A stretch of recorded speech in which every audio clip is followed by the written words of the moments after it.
Mean and variance of a binomial distribution, सबसे आसान ये है, the mean of a binomial distribution is n into P. Formula याद रखेंगे सिर्फ, मीन क्या होता है n इंटू पी होता है, hence the variance of the binomial distribution sigma square ये होता है n into p into Q. कोई दिक्कत? तो जो स्टैंडर्ड डेविएशन है क्या हो जाएगा, under root of n into p into q. दिमाग लगाना ही नहीं है आपको, फटाफट क्वेश्चन बनेगा। A coin is biased so that the head is 3 times likely to occur as tail. If the coin is tossed twice, head is 3 times likely to occur as tail. If the coin is tossed twice, then the find the probability distribution of the number of tails. Find the mean of the number of tails. अच्छा, क्या है समझना ध्यान से। एक coin है थोड़ा biased है, जो हेड जो है वो 3 times likely to occur as tail है। मतलब अगर टेल की प्रोबेबिलिटी x है तो हेड की प्रोबेबिलिटी, टेल की प्रोबेबिलिटी अगर x है तो हेड की प्रोबेबिलिटी कितनी हो जाएगी, 3x हो जाएगी। टेल प्लस हेड क्या हो जाएगा, 1 हो जाएगा। x प्लस 3x कितना आ जाएगा, 1। मतलब 4x की वैल्यू आ जाएगी 1, मतलब x की वैल्यू कितनी आ जाएगी, 1/4 आ जाएगी। मतलब टेल आने की प्रोबेबिलिटी कितनी है, 1/4 है। हेड आने की प्रोबेबिलिटी कितनी है, 3/4 है। ये मेरे को पता चल गया। अब मेरे को निकालना है probability distribution of number of tails. Total कितने बार फेंक रहा है, 3 बार फेंक रहा है। कितने बार फेंक रहा है, 3 बार फेंक रहा है। A coin is biased so that the head is 3 times likely if the coin is tossed twice. Total 2 बार फेंक रहा है। प्रोबेबिलिटी डिस्ट्रीब्यूशन निकालना है, या तो एक बार भी टेल नहीं आया, या एक बार टेल आया, या 2 बार टेल आया। एक्स मिल गया आपको, है ना। एन कितना है, 2 है।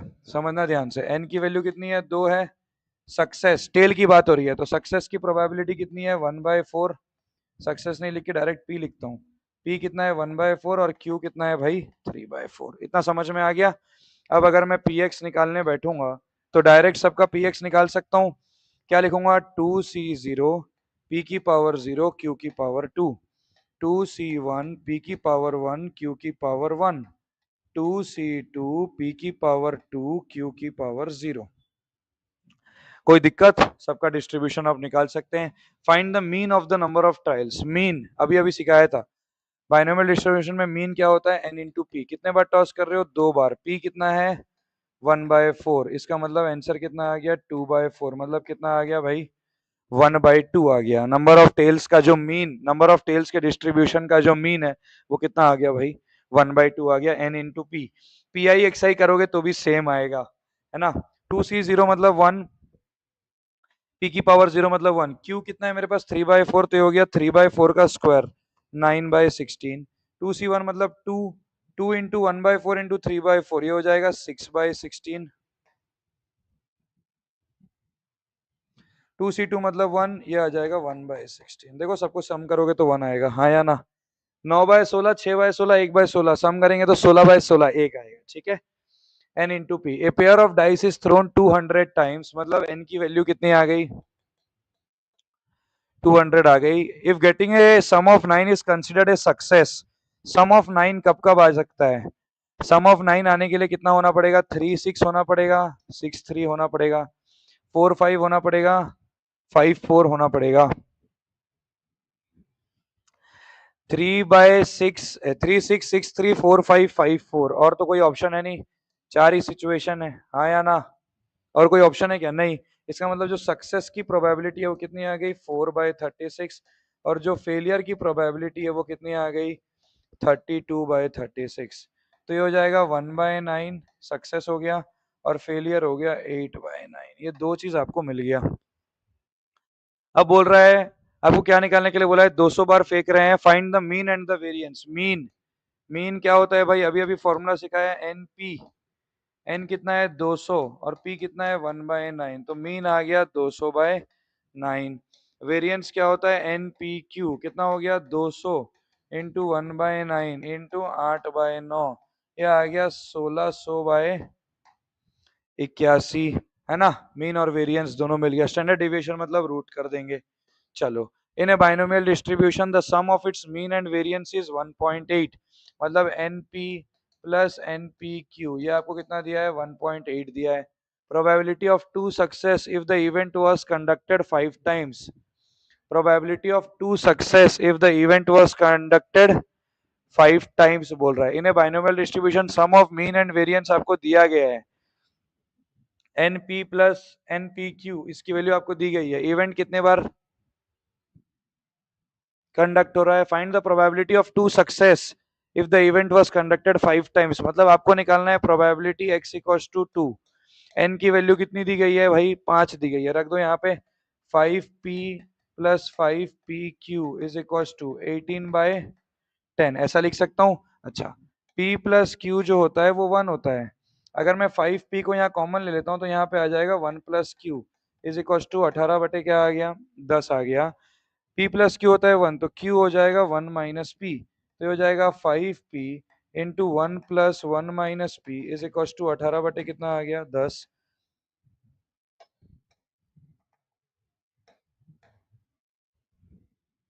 तो हो गया 5p into 2 minus p is equal to 18 क्या आ गया?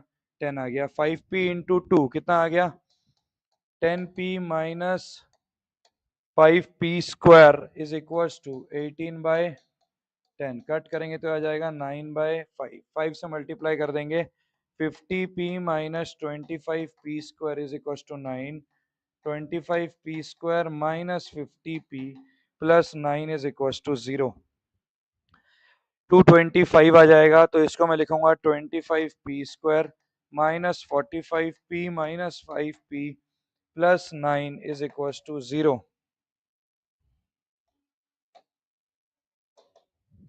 हाँ या ना? चलें अब ये क्या आ जाएगा? 5p into 5p minus 9 minus 1 into 5p minus 9 is equal to 0। एक आएगी p की वैल्यू 1/5, एक आएगी p की वैल्यू 9/5। p जो है वो एक प्रोबेबिलिटी है, वो कभी भी 1 से बड़ा नहीं हो सकता है, तो p की वैल्यू 1/5 आपका आंसर आ गया।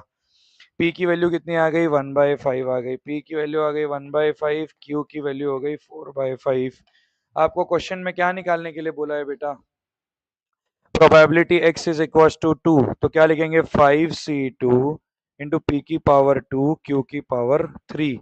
5c2 मतलब 5 इंटू 4 डिवाइडेड बाई 2। p कितना है? 1/5, 1/5 का स्क्वायर 1/25।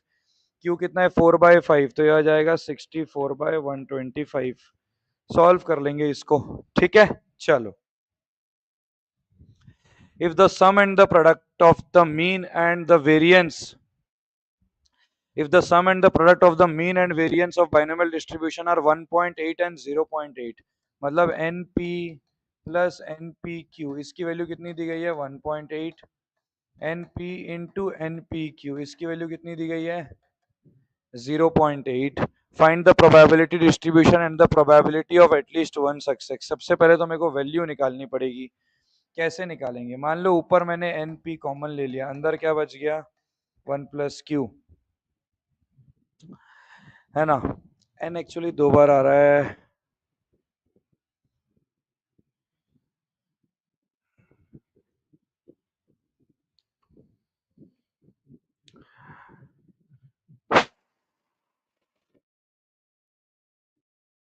थोड़ा तो देखो दिमाग लगाना पड़ेगा। Sum and the product of the mean and variance, sum है np प्लस npq और प्रोडक्ट हो जाएगा np इंटू npq।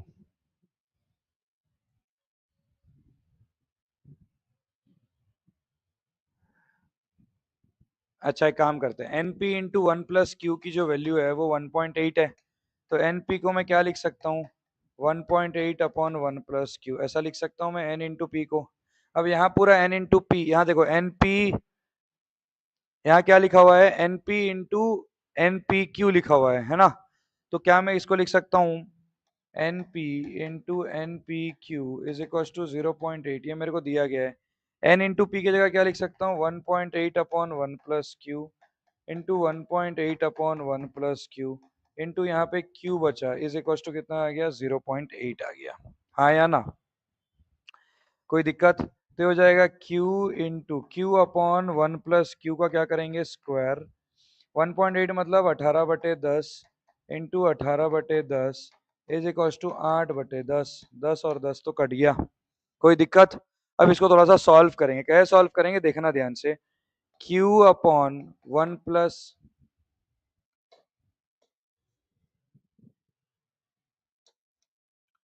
क्या आ जाएगा ये,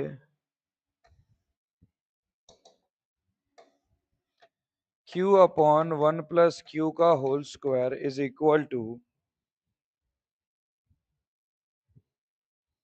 क्यू अपॉन 1 प्लस क्यू का whole square equal to 8 upon 18 into 18, 8 upon 18 into 18।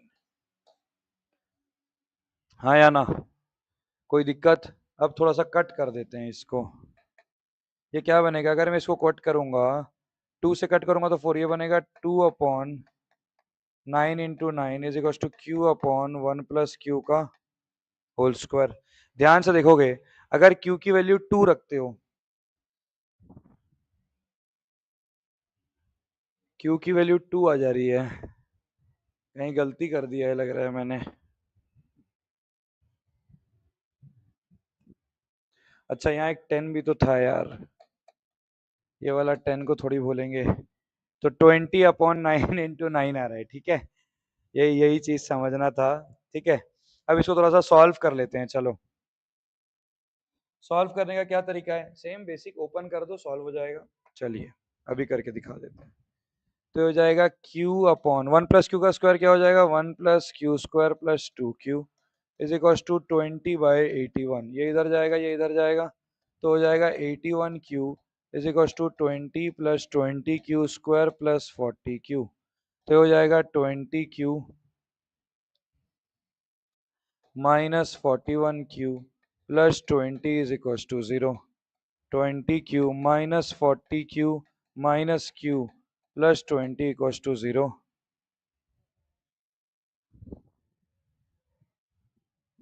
अरे सॉरी, ये नहीं आएगा यहाँ पे, ये गलत लिख दिया मैंने।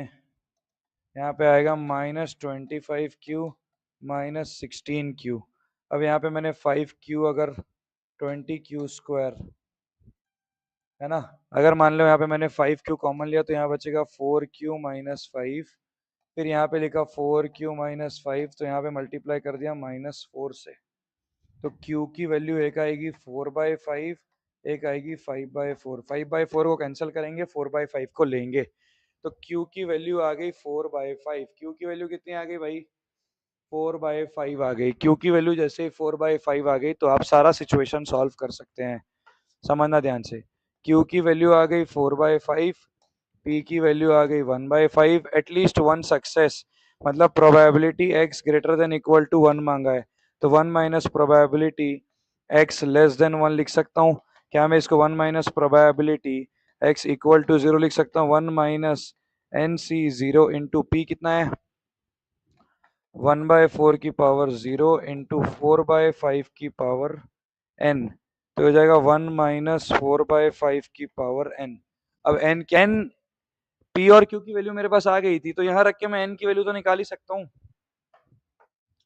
यहाँ मैं रख के n की वैल्यू निकाल सकता हूँ, नहीं निकाल सकता हूँ, n इंटू पी, तो n इंटू पी कितना आया था मेरे पास, 1/4 is equal to 18/10 divide by 1 plus Q. 1 plus Q कितना है, p कितना है, 1/5 है, p कितना है, 1/5 है, q कितना है, 4/5 है, तो ये बन जाएगा 18/10 इंटू 5/9, 9 इंटू 2, 2 इंटू यहाँ पे 1 है ना, 5 इंटू 2, 2 और 2 कट के कितना बच गया, 1 बच गया। तो n/5 इज इक्वल टू कितना आया, 1 आ गया। तो जो n की वैल्यू है वो कितनी आ गई, 5 आ गई। तो यहाँ पे आप लिख सकते हो 1 माइनस 4/5 की पावर 5।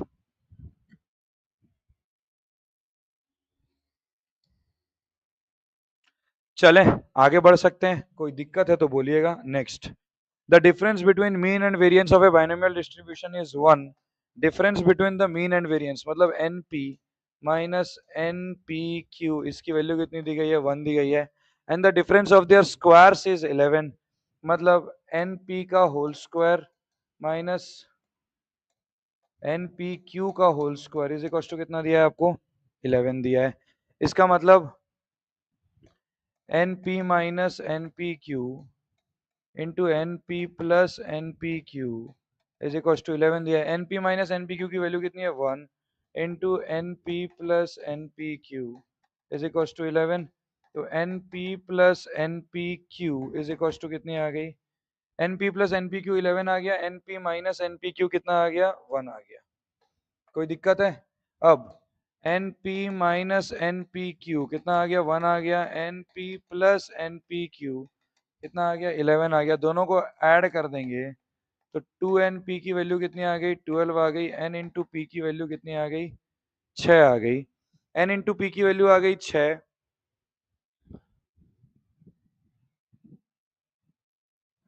अच्छा, np की वैल्यू अगर यहाँ से 6 आ रही है तो npq की वैल्यू कितनी हो जाएगी? npq की वैल्यू हो जाएगी 6 माइनस 1 कितना आ जाएगा?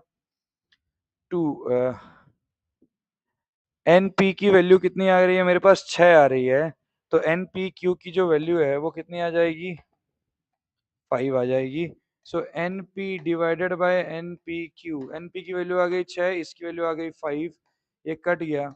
1 by Q is equal to 6 by 5, Q is equal to कितना आ गया? 5 बाय 6। क्यू की वैल्यू कितनी आ गई? 5 बाय 6 आ गई। ठीक है, क्यू की वैल्यू क्या आ गई? 5 बाय 6 आ गई। तो एन की पी की वैल्यू कितनी आ जाएगी? अच्छा, क्यू की वैल्यू आ गई 5 बाय 6, अब यहाँ पे रख दो।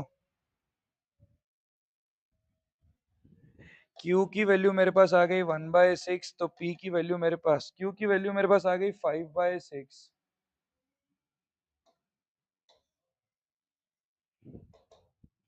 Q की वैल्यू आ गई 5/6, P की वैल्यू आ गई 1/6, है ना? n इंटू पी की वैल्यू जो है वो कितनी है? 6 है। मतलब n इंटू 1/6 की वैल्यू कितनी है? 6 है। तो n की वैल्यू कितनी आ गई? 36। तीनों चीज आपको मिल गया, Q मिल गया, P मिल गया और n मिल गया, सारी चीजें मिल गई। इसी वैल्यू में रखता गया। एन पी क्यू की वैल्यू आ गई थी 5, एन पी की वैल्यू आ गई थी 6, क्यू जैसे ही आया 5/6, पी आ गया 1/6, यहाँ पे 1/6 रख दिया तो एन आ गया 36। ठीक है, चलो। In if the mean of a binomial distribution is 81, then find the interval in which standard deviation of the binomial distribution lies. n into p की वैल्यू कितनी दी गई है आपको? 81 दी गई है। स्टैंडर्ड डिस्ट्रीब्यूशन क्या होता है? Under root of N P Q. इसका इंटरवल निकालना है मेरे को। मतलब इनडायरेक्टली क्या बन गया? Under root of 81 into Q बन गया। अब क्यू की वैल्यू जो है वो कहाँ से कहाँ तक चलेगी? Less than equals to 1, greater than equals to 0। तो 81 क्यू की जो वैल्यू है वो less than equals to 81, greater than equals to 0 चलेगी। तो अंडर रूट ऑफ 81 क्यू की जो वैल्यू है वो less than equals to under root 81, greater than equals to under root 0 चलेगी। तो अंडर रूट ऑफ 81 क्यू की जो वैल्यू है वो less than equals to 9, greater than equals to 0 चलेगी। तो 0 से लेके 9 चलेगा स्टैंडर्ड डिस्ट्रीब्यूशन का वैल्यू। क्लियर? बहुत अच्छा क्वेश्चन है। 0 से लेके 9 चलेगा। अच्छा, एक चीज याद रखो, क्यू डायरेक्टली कभी 1 हो पाएगा क्या? फेलियर कभी भी, को मैं आपको ध्यान देने के लिए बोल रहा हूँ। मैंने लिखा Q greater than equals to 0, less than equals to 1, उसमें कोई दिक्कत नहीं है। लेकिन अगर मैं n इंटू पी की जगह 81 लिख रहा हूँ, इसका मतलब p की कुछ ना कुछ तो वैल्यू होगी। अगर मेरा q 1 हो जाएगा तो p क्या हो जाएगा? 0 हो जाएगा। इसलिए मैं पूरी q को 1 यहाँ पे नहीं ले सकता। वही चीज मैं आपको सिखाने की कोशिश कर रहा था। अगर मैं पूरी q को 1 ले लूंगा तो p की वैल्यू 0 हो जाएगी। तो n इंटू पी 0 हो जाएगा, मतलब npq ही 0 हो जाएगा। समझ में आ रहा है? तो Q को आप कभी भी पूरी 1 नहीं ले सकते। तो 0 से 9 यहाँ पे क्या आ जाएगा? ओपन आ जाएगा। इसीलिए ऐसे क्वेश्चंस को करते हैं स्टार, क्योंकि ये आते हैं सीबीएसई में। ठीक है, चल।